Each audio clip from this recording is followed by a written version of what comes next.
warahmatullahi wabarakatuh.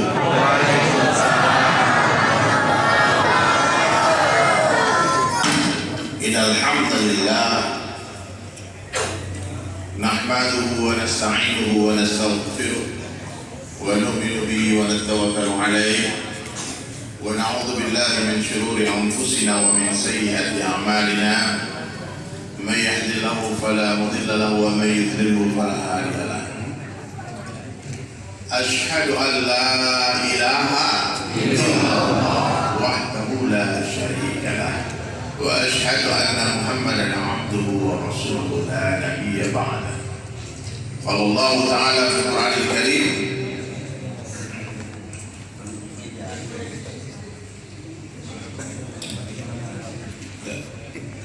A'udzu billahi minasy syaithanir rajim. Bismillahirrahmanirrahim.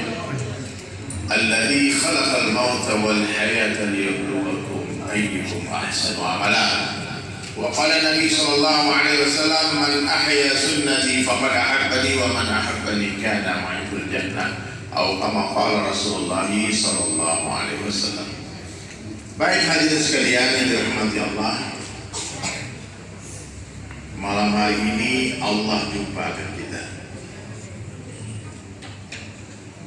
Ada mic biasa kan? La ilaha illallah.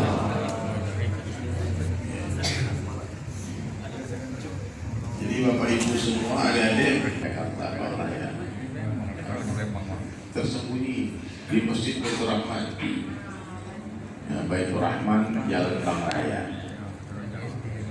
Melukis sejarah membangun istana Allah dengan cara melukis Al-Quran.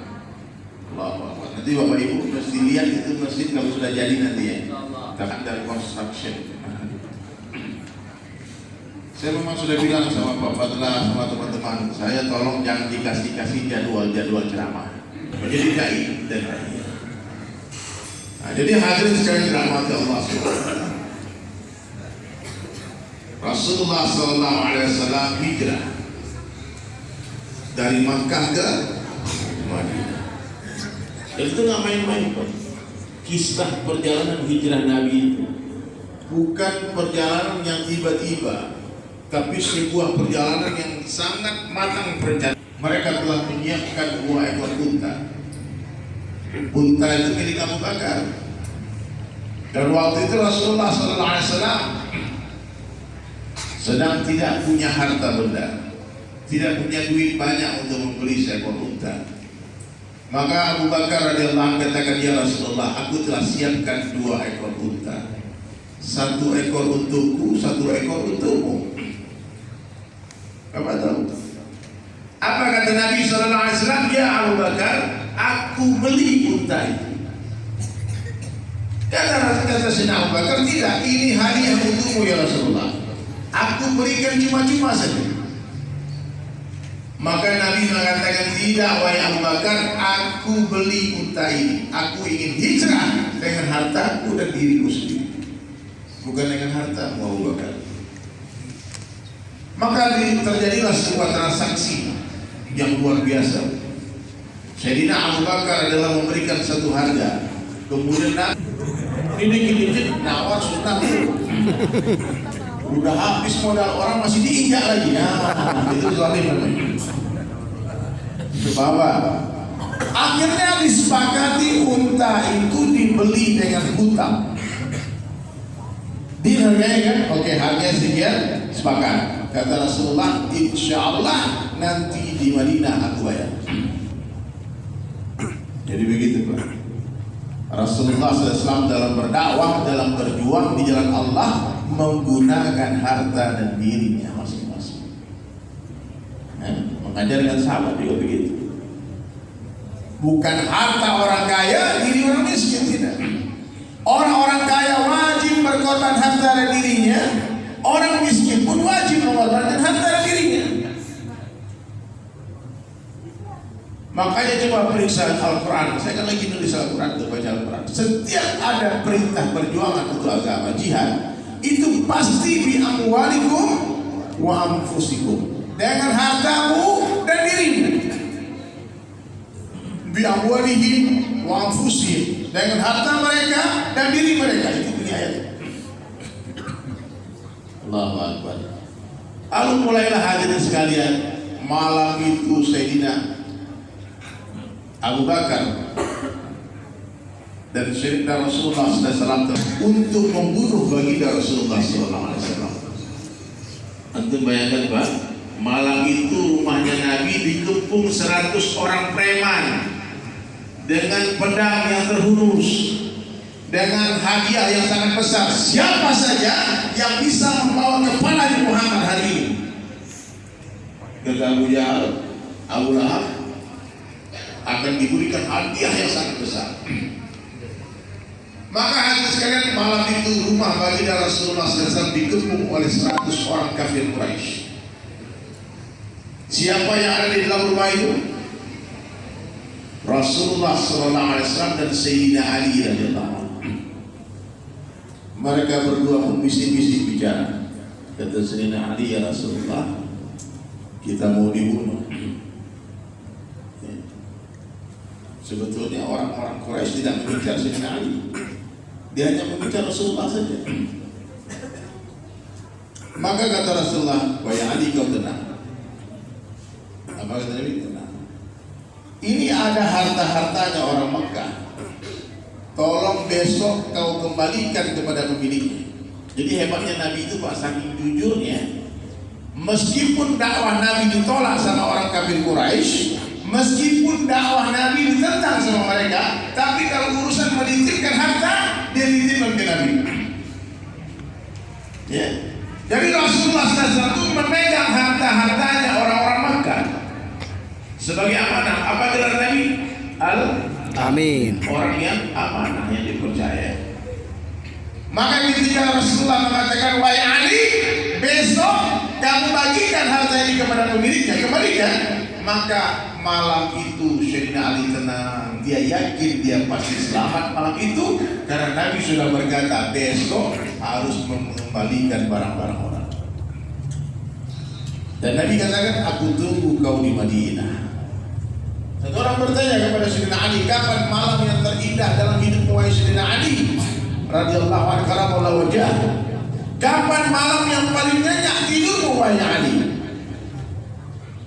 Dia katakan malam ketika hijrahnya baginda Rasulullah SAW, dan di malam itu Nabi memerintahkan Sayyidina Ali untuk tidur di tempat tidurnya.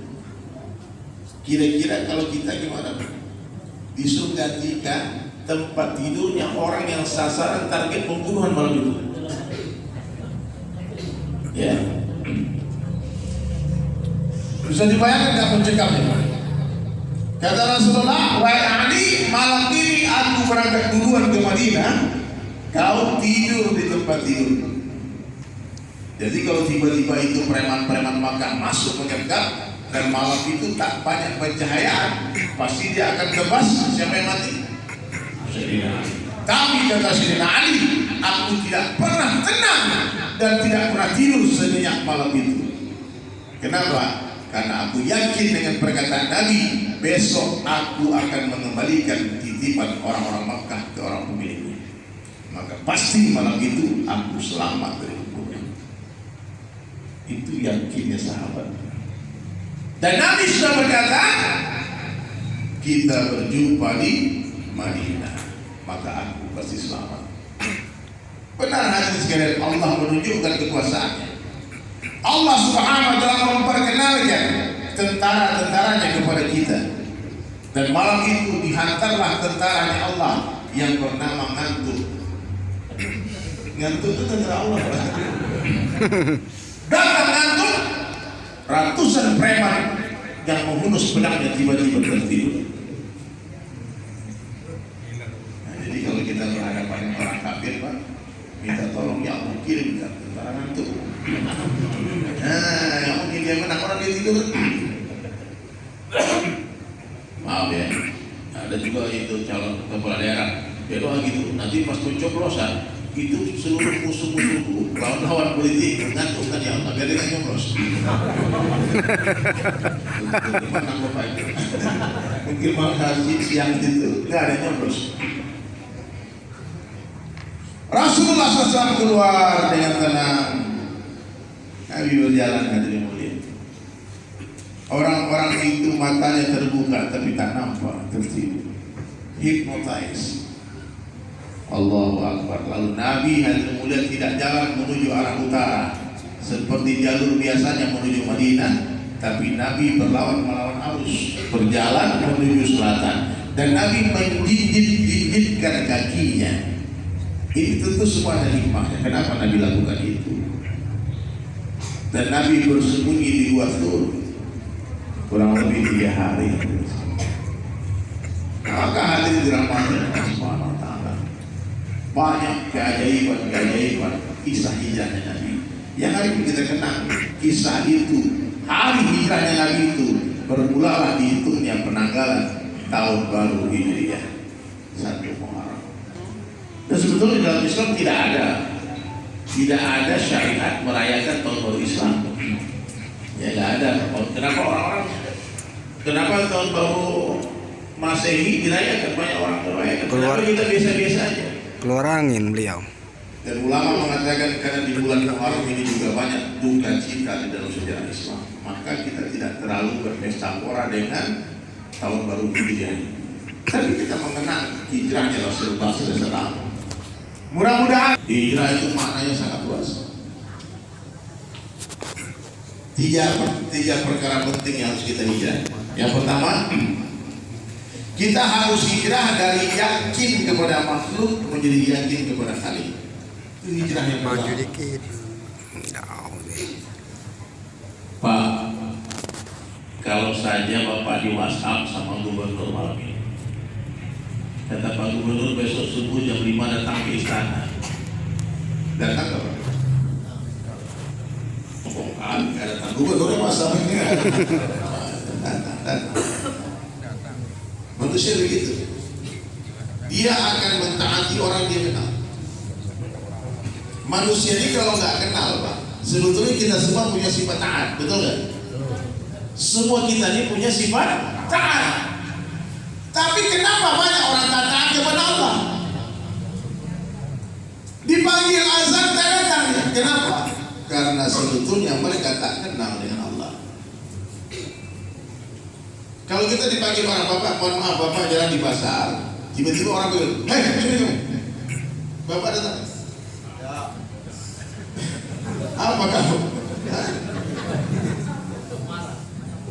Tujuan.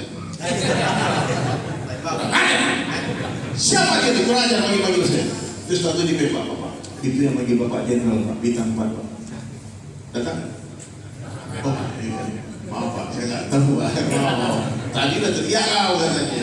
Tadi saya nggak tahu, Pak. Jadi meskipun dia Jenderal bintang 4, Pak, dia bukan siapa-siapa bagi orang tidak mengenal dia. Betul ya? Meskipun itu Shah Rukh Khan, udah artis Hollywood, dia bukan siapa-siapa bagi orang pedalaman Papua. Kenapa orang Papua tak punya TV di dalam perkampungan itu? Dia nggak tahu siapa Shah Rukh Khan. Saya pernah dakwah ke pedalaman Papua, jalan kaki kami masuk hutan, keluar hutan. Saya masih ingat 2011 tuh, kami 4 bulan masuk hutan. Kemudian jamaah saya satu orang putranya memang mirip orang bule, anaknya Mbak Ayu Azhari, namanya Excel, rambutnya agak panjang. Saya ajak dia ke dalam hutan. Kami masuk ketemu kepala suku. Kita pikir kita mau digoreng, mau dibakar ini dulu. Ternyata dia datang hari kemudian dilihat wajah teman saya ini. Dia bilang, apa Bapak itu Tuhan? Dia pikir Tuhan. Karena mukanya mirip Tuhannya agama lain. Dia tidak tahu siapa kita. Apakah hasil dirahmati Allah SWT penting? Mengenal Allah adalah perkara yang paling penting dalam kehidupan manusia. Satu orang lari ketakutan dikejar angsa. Apa arti Allahu Akbar itu rupanya, Pak? Lama besar, Jibril kecil. Jangan kayak presiden. Azan berkumandang, turun malaikat Jibril umpama. Jangan kau ke masjid, tinggal ke Jibril. Itu malaikat Jibril pernah diusir sama Nabi Ibrahim gara-gara cuma-cuma menawarkan bantuan ketika hendak dibakar. Apa kata Jibril? Ibrahim minta tolong sama aku kepada Nabi.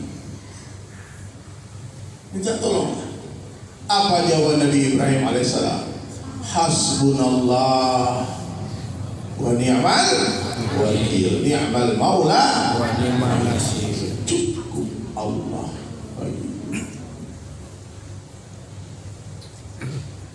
Kita ngomong Islam tinggi-tinggi, macam-macam diperdebatkan, tapi sholat subuh tadi masjid. Kalau udah berdebat masalah agama, mantap, dalil, kitab keluar semua, yang gundul, yang gondrong dibaca semua. Tapi giliran sholat di rumah, ngaku ahlu sunnah wal jamaah, tapi sholat sendirian. Ahlu sunnah wal jamaah tipu-tipu. Kecuali antum uzur itu nggak apa-apa. Uzur itu apa? Sakit, tak mampu ke masjid. Maka perbaikan ini dimulai. Bangsa ini akan baik kalau saja umat Islam kembali ke masjid. Semua presiden kembali ke masjid, menteri-menteri kembali ke masjid, gubernur kembali ke masjid, bupati wali kota kembali ke masjid, pak camat kembali ke masjid. Taati Allah, selesai masalah. Siapa yang memperbaiki sholatnya, dia sedang memperbaiki kehidupan. Apa? Tak bisa bicara tambang ini, tambang itu, batu bara, emas digali, minyak dibor, gas itu semua. Pakar ekonomi bicara hari-hari di TV. Utang tambah banyak. Antum tahu berapa tahun Sayyidina Abu Bakar, Sayyidina Umar bin Khattab jadi khalifah? Berapa tahun Pak Ustaz? 10 tahun. Sayyidina Umar bin Khattab itu jadi khalifah tak lama. Tapi di dalam kitab Hayatus Sahabat, seandainya harta yang terkumpul di zaman Sayyidina Abu Bakar dikumpulkan dan dijadikan rupiah, itu terkumpul harta 12.000 triliun. No? Mereka tak bicara perekonomian. Tidak ada tambang batu bara di zaman Abu Bakar. Tidak ada tambang minyak, gas, tidak ada kebun-kebun sawit. Yang punya kebun orang Yahudi, yang punya tambang, yang punya ini semua orang-orang agama lain. Tapi harta datang sampai berkhutbah Sayyidina Umar bin Khattab, kalau saja kita berniaga siang dan malam 500 tahun, wallahi tak akan terkumpul harta sebanyak ini. Hari ini Indonesia merdeka tahun berapa Pak? 45. Sekarang tahun berapa? 2022. Berarti udah 70 berapa tahun?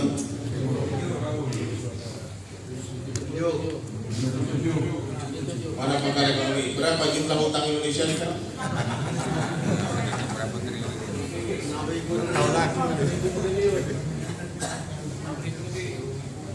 Macam-macam. Apa masalah kita?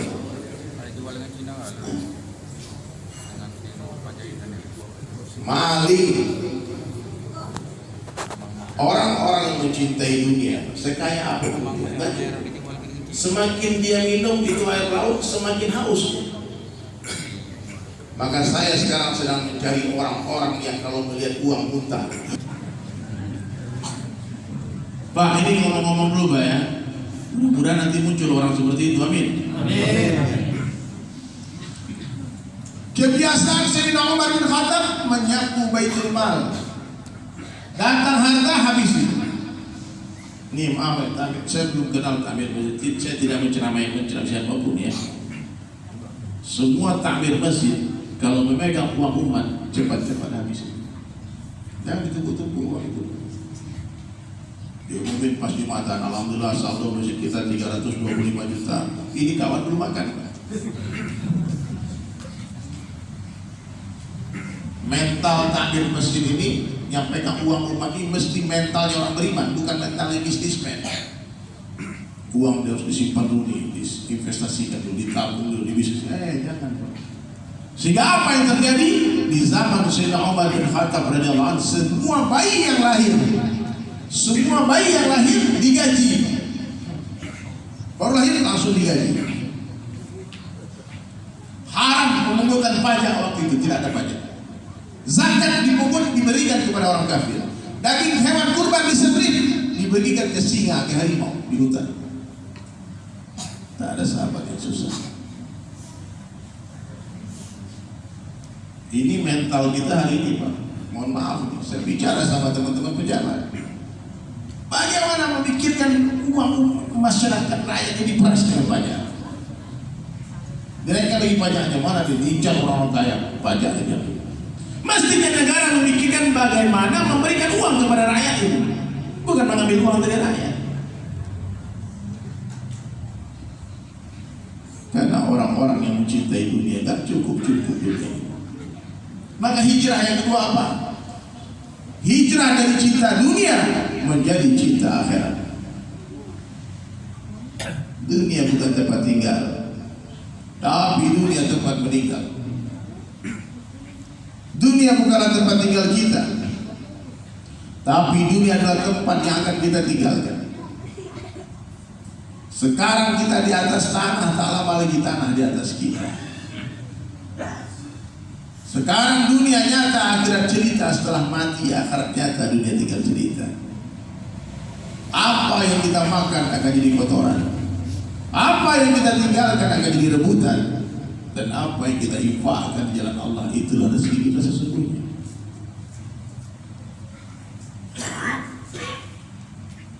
Jadi hijrah pertama tadi apa?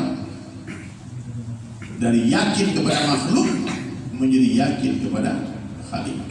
Yang kedua, dari cinta kepada dunia kita hijrah menjadi cinta kepada akhirat. La Aisyah. Coba ikuti semuanya. Allahumma la Aisyah illa Aisyul akhirah. Tidak ada kehidupan kecuali kehidupan akhirat. Jangan tertipu oleh dunia, Pak, Bu, salah sama dunia ini. Ini mohon maaf nih, kalau saya perhatikan wajah jamaah ini memang sedih saya. Nampaknya semua tak mampu mandi sendiri, tapi kita akan dimandikan oleh orang-orang terdekat kita. Betul kan? Hari ini boleh pilih warna-warni. Aku lihat nih yang ibu warna pati, bunga, pink, biru, kuning, orange. Bapak-bapak juga warna-warni, garis-garis. Ingat, tak lama lagi kita tak boleh memilih warna, hadirin. Nih, kain kafan tak berkantong. Ibu bilang sama suaminya, please ya, kalau aku mati duluan jangan kafanin putih. Ngeri kali lihat pocong putih-putih itu, kasih warna pink. Saya nggak bicara hukumnya boleh pakai pink atau tidak, tapi belum pernah saya lihat orang mati di pakai pink. Ada di sini pink Palembang, ada pink Ustaz. Pernah? Oh ini amanah istri saya Ustaz, tolong Ustaz, ini pink. Nah tuh. Semewah apapun kendaraan kita, ingat, kendaraan terakhir kita adalah kerandaan pundak-pundak sahabat kita. Tadi sholat Isya berjamaah juga. Di mana berjamaah? Di belakang imam? Ya? Atau di depan? Alhamdulillah masih bisa sholat di belakang imam. Tapi tak lama lagi. Di mana?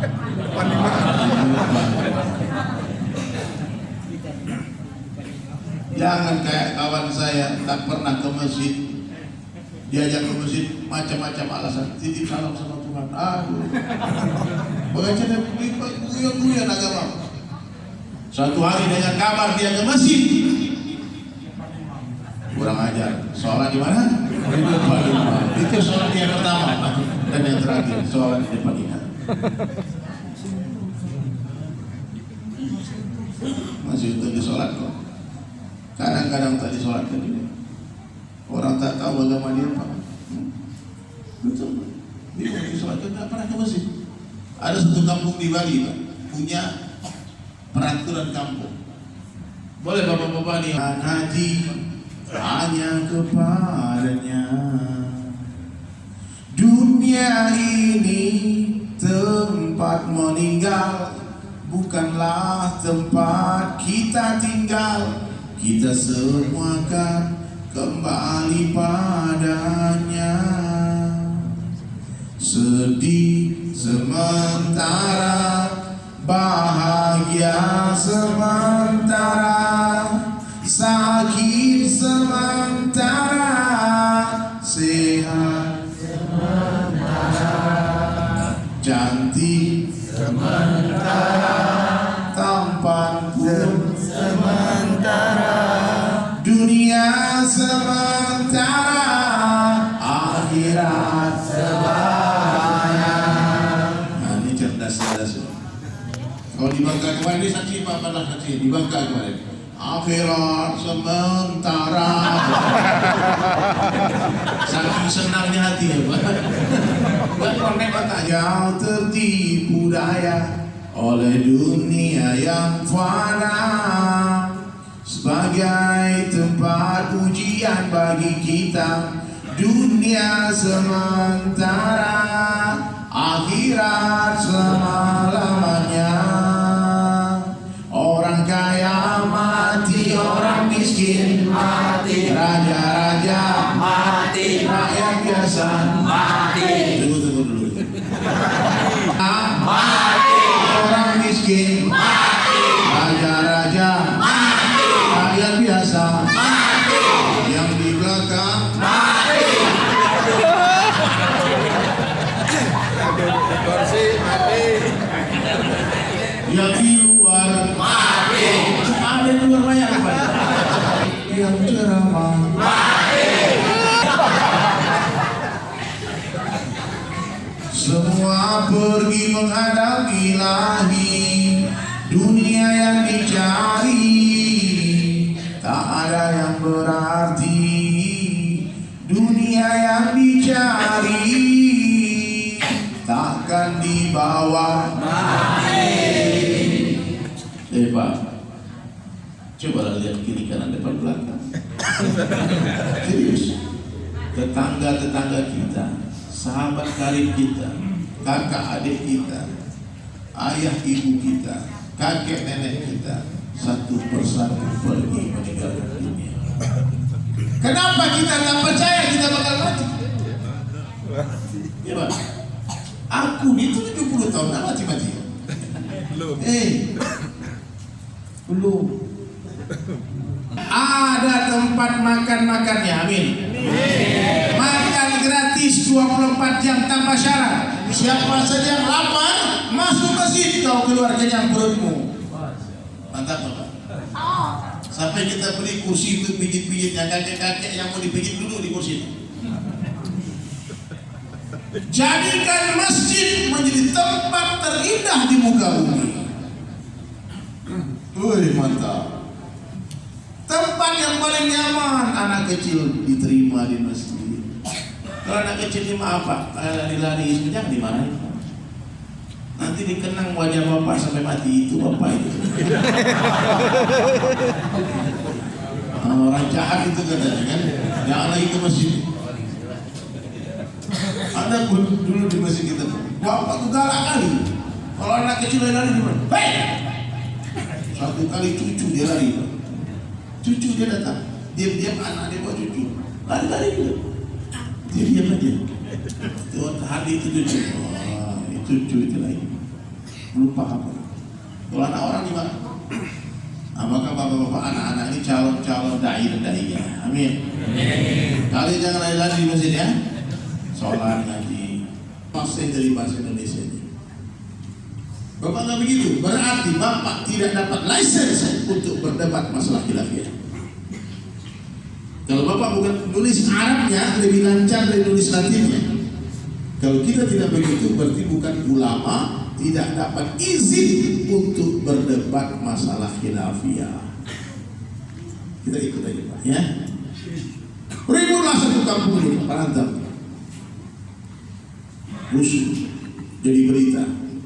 Masjid itu rusuh. Satu hari terdengar kabar tak ada lagi orang berantem di masjid. Setelah dicek Pak, ternyata sudah kosong masjid itu. Tak ada lagi orang sholat di masjid itu. La ilaha illallah. Jadi hadirin sekalian dirahmati Allah Ta'ala. Ini yang ketiga, hijrah dari yakin kepada amal menjadi yakin kepada amal. Pak, saya mau tanya, Bapak punya uang 1 juta, berapa? Disedekahkan 300.000. Bunda, berapa sisa uangnya? Hah? 700. Uang 1 juta di tangan, lalu kita sedekahkan 300.000. Berapa uang kita yang tersisa? Ada 2 jawaban. Kalau orang pakai kacamata dunia, jawabannya 700. Kalau orang pakai kacamata akhirat, jawabannya 300. Karena apa yang kita infakkan itulah rezeki kita. Yang 700.000, mohon maaf, belum tentu punya kita. Kalau saja kita mati tiba-tiba, milik orang yang temukan jenazah kita. Karena kita tidur Pak, itu uang sudah habis dicopet sama orang. Betul tidak? Disimpanlah uang 700.000 itu di bawah kasur. Tahu-tahu dicari hilang. Istri pegang uang 700. Dia tanya uang apa ini Bang? Dia bilang uang sial. Loh, kok uang sial? Udah aku sembunyikan masih kau temu.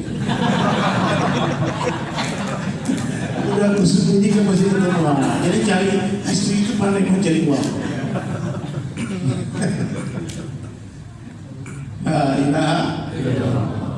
Paham ya?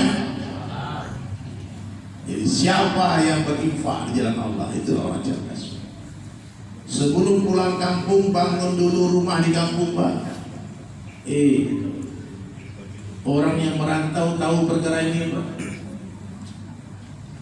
Kita mau pulang kampung tak ada rumah di kampung, kita malas pulang kampung, bahkan takut pulang kampung. Karena orang kampung benci sama kita. Itu di Palembang rumahnya bagus, di kampung nggak bagus. Tak dikirim uang di kampung. Tapi orang yang membangun istana di kampungnya, membeli lahan sawah yang luas di kampungnya, membeli mobil yang mewah di kampungnya, dia rindu pulang kampung. Kalaupun dalam perjalanan pulang dia berjalan dengan senang hati. Kapan saatnya sampai di istana itu? Maka kita lihat banyak orang-orang soleh yang tersenyum ketika meninggal dunia. Kenapa? Sudah nampak istananya di surga. Siapa yang membangun masjid di dunia, Allah bangunkan untuk dia istana di surga. Jadi siapa saja yang pernah menyumbang untuk masjid ini, Bapak sudah punya istana di surga. Oh, kalau gitu kita tak perlu sholat lagi. Kalau Bapak tak sholat, Bapak bangun masjid, istana di surga ada, tapi dilihat saja dari neraka. Tidak boleh masuk. Karena sholat itu miftahul jannah. Sholat itu kuncinya. Rumah ada rumah, tapi tak ada kuncinya. Cari dari luar aja, lihat dari jauh aja. Insyaallah ya. Nah, ini penting. Sekarang Masjid Baitur Rahman sedang dibangun Pak. Kita tunggu partisipasi jamaah Masjid Nurul Hidayah. Nanti kalau masjid ini mau dibugar, mau direvisi, dibagusin, telepon dari Sulaiman. Jangan malu, jangan takut. Ketika kita berbuat baik, jangan khawatir. Aku sedekah terang-terangan nanti ria nanti. Pak, sedekah terang-terangan itu bagus. Sedekah diam-diam pun bagus. Yang tak bagus itu diam-diam tak sedekah. Atau terang-terangan menghina orang sedekah. Oh ria itu kata dia nggak ikut sedekah. Orang sedekah itu ria. Paham ya? Jadi Bapak kalau mau bersedekah nggak apa-apa banyak, yang penting ikhlas. Daripada sedikit tapi diungkit-ungkit, malah jadi penyakit. Orang pelit itu hidayahnya sulit. Orang pelit itu hadirin mulia badannya mudah sakit. Orang pelit itu bisnisnya gampang pahit. Dan orang pelit itu kuburnya sempit. Amin amin. Jadilah orang yang dermawan. Memberi itu membahagiakan. Kita kasih makan ikan yang kenyang tapi hati kita yang senang. Betul. Maka berbagilah hadirin mulia.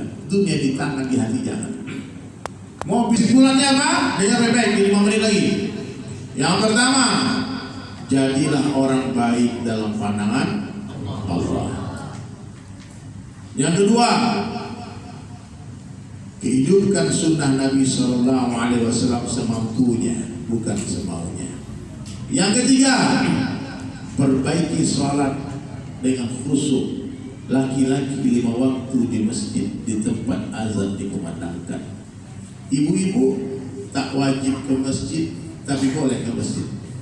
Ya, tapi harus di awal waktu, karena ibu-ibu punya tamu bulanan yang datang tiba-tiba. Yang keempat, ilmu seperti air hanya mengalir ke tempat yang lebih rendah. Cintai ulama, duduk bersimpuh di hadapan para ulama. Yang kelima, tawadukkan hati, jangan sombong. Orang tua ini lebih baik dari saya. Kenapa? Mereka lebih duluan beramal soleh dari saya. Pasti pahala mereka lebih banyak daripada pahala saya. Adik-adiknya lebih baik dari saya. Kenapa? Saya lebih duluan bermaksiat daripada dia. Pasti dosa saya lebih banyak daripada dosa dia. Maka katakan setiap hari, tolong ikuti semuanya, ikuti ya. Sebaik-baik saya, lebih baik orang lain. Seburuk-buruk orang lain, lebih buruk saya. Lebih buruk saya. Ulangi. Sebaik-baik saya, lebih baik orang lain. Seburuk-buruk saya, lebih buruk. Buruk-buruk orang lain, lebih buruk saya. Tak mau mengalah. Seburuk-buruk saya, lebih buruk orang lain. Ulang. Jangan kembali-balik. Sebaik-baik saya, Sebaik-baik saya, lebih baik orang lain. lebih baik orang lain. Seburuk-buruk Seburuk-buruk orang lain, buruk saya. La ilaha. Kalau ikhlas, orang ikhlas dibuli tak senang hati, dibuli tak sakit hati. Tangan kita cuma 2, tak mungkin menutup mulut semua orang. Tutup saja telinga dan teruslah berjalan sampai berjumpa Allah. Orang ngomong aja, silakan. Itu baru sedikit kesalahanku yang kau tahu, yang kau tak tahu masih banyak lagi. Tidak usah membela diri, Pak. Jangan sosok suci. Allah tahu siapa kita semua. Ada kawan difitnah, galau dia. Saya bilang, kenapa galau Pak? Aku difitnah.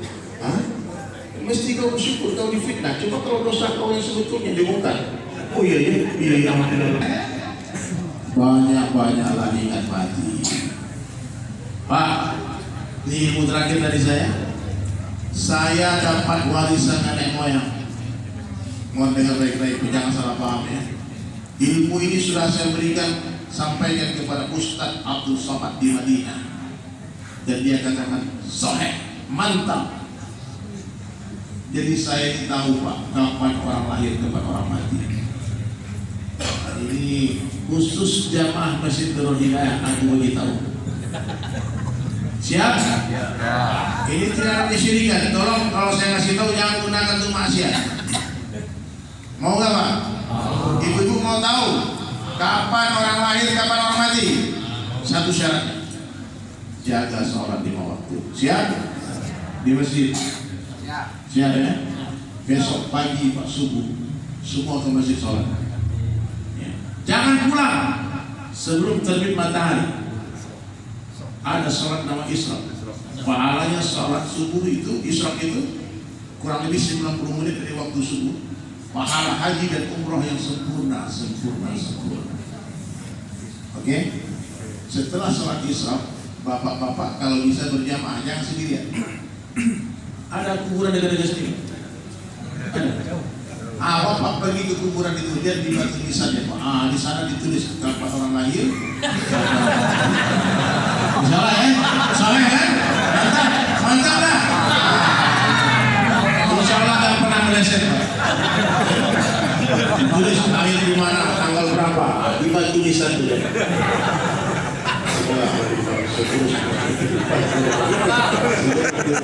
Pas dari tulangnya, ambil dagingnya, buang tulangnya, ambil yang baik, buang yang buruk, ambil yang jelek, buang yang buruk. Saya akan berpantun.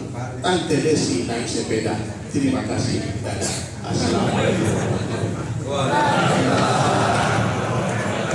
Mohon sekali doa untuk disurga Ustaz. اللهم صل على محمد وعلى ال محمد كما صليت على ابراهيم وعلى ال ابراهيم وبارك على محمد وعلى ال محمد كما باركت على ابراهيم وعلى ال ابراهيم في العالمين انك حميد مجيد.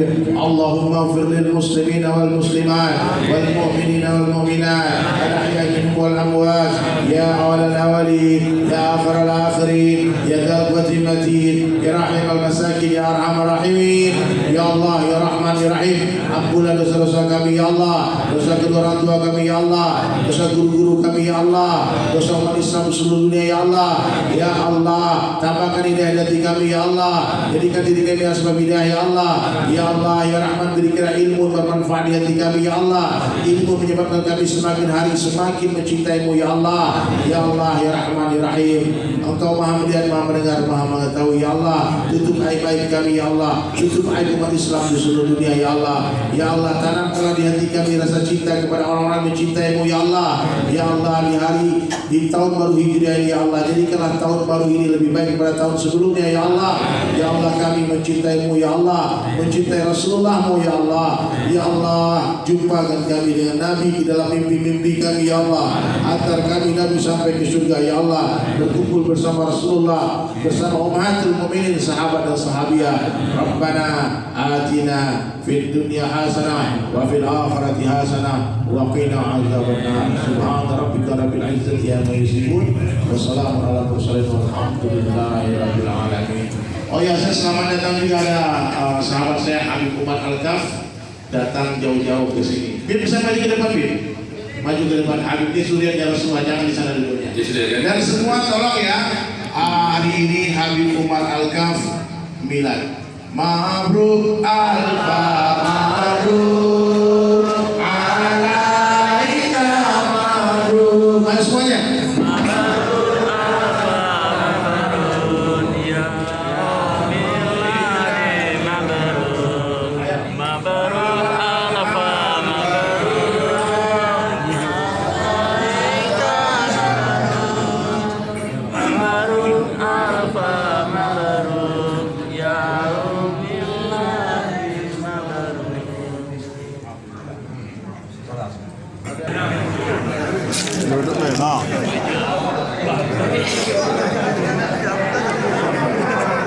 Kenakan kita pada malam hari ini, semoga apa yang disampaikan oleh guru kita akan bermanfaat bagi kita baik di dunia dan akhirat. Bapak Ibu yang berbahagia, kami dari Pengurus Masjid Nurul Hidayah memohonkan untuk tidak pulang dulu pada Bapak Ibu semua, karena kami telah menyiapkan untuk santap malam bersama.